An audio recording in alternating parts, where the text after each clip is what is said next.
Peace. This is a Meat and Potato Sorcery production starring myself, the Water Alchemist, and today's topic for the occult family is, will you have at least one magical battle?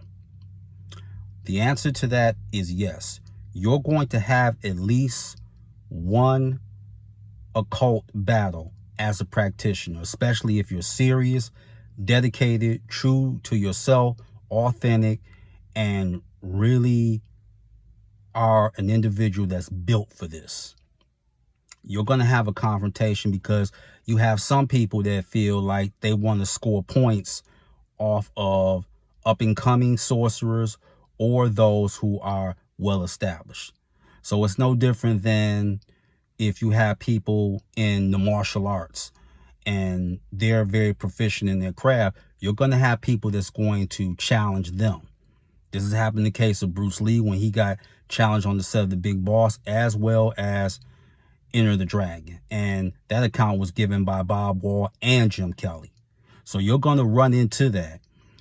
And the thing is, from an occult perspective, Mama Marie Laveau, she had a magical battle, a few. Crowley, he had his battles with S.L. McGregor Mathers. Dion Fortune fought against McGregor Mathers' wife, Mona Mathers. So that's just going to happen. And the reason that people don't curse, besides the whole love and light and Wiccan thing, that's part of it. But the other thing is those who are responsible with their magic realizes that there's collateral damage. So even certain spirits who you can get, lower level daemons, you can implore them and they'll have at least an overseer that makes sure that they do their job. Now, often you can give is whiskey. So the whole thing is, look at it from this analogy, and I have to be brutally honest. It's kind of like street level guys that are in the drug game. Their thing is, okay, I can't smoke you out. I tell you what I'm going to do for you. I'm going to get a hold of your mother, your wife, or your children. Remember, angels, demons, and spirits, they take the path of least resistance. So if you set up some wards and everything in your house and you have things cleared out on your astral plane, what they can do is to weaken you. They can always attack your children or your loved ones. And that's why real adepts don't really want to go that route. So my battle with the Bokor happened because one of his former students had came to me and they had a falling out. So he took it upon himself to attack her 10-year-old son. He should be like a teenager by now, but to attack him. And she played the audio for me and everything. And me and another practitioner who is skilled at Norse and dragon magic, we said, we can't allow this. So we stepped in. Needless to say, I ended up coming up on top. He lost his teeth, got robbed a few times. I mean, like, he just had a sign on his forehead just saying, feel free to rob me at any time. So you're going to have these type of battles with people. And that's why I love teaching defensive magic, because I want my students to know it and maybe not need it than to need it and not know it. That's always the mantra that I have subscribed to.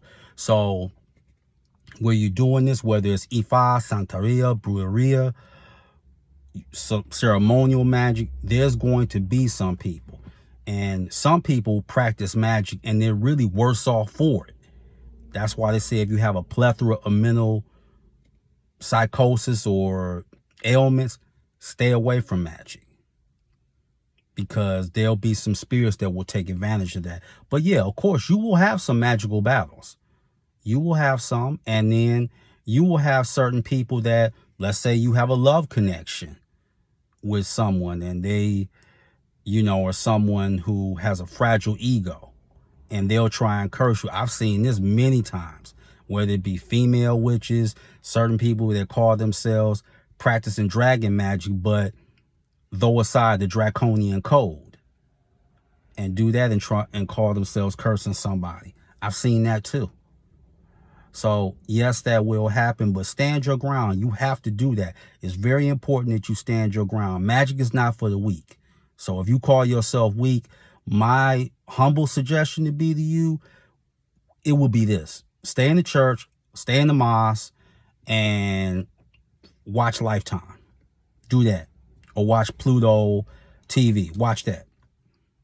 But if you are strong and you have a code of honor and ethics and you can do this, do it. And if someone does come your way, best believe that if you do what you need to be done, you'll be prepared.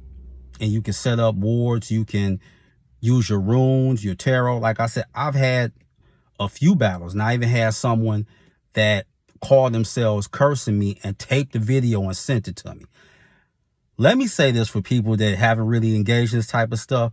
You never, ever send a video where you curse somebody. The curse really works effectively if you don't say anything. When you tell somebody that you cursed them or you taped a video and you sent it to them, you have nullified any power that the curse has.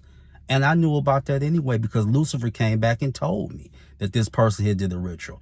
And when you work with your spirits and you work with demons and angels, they'll just come right back to you and tell you. And sometimes they won't even get involved, especially if you're not the aggressor.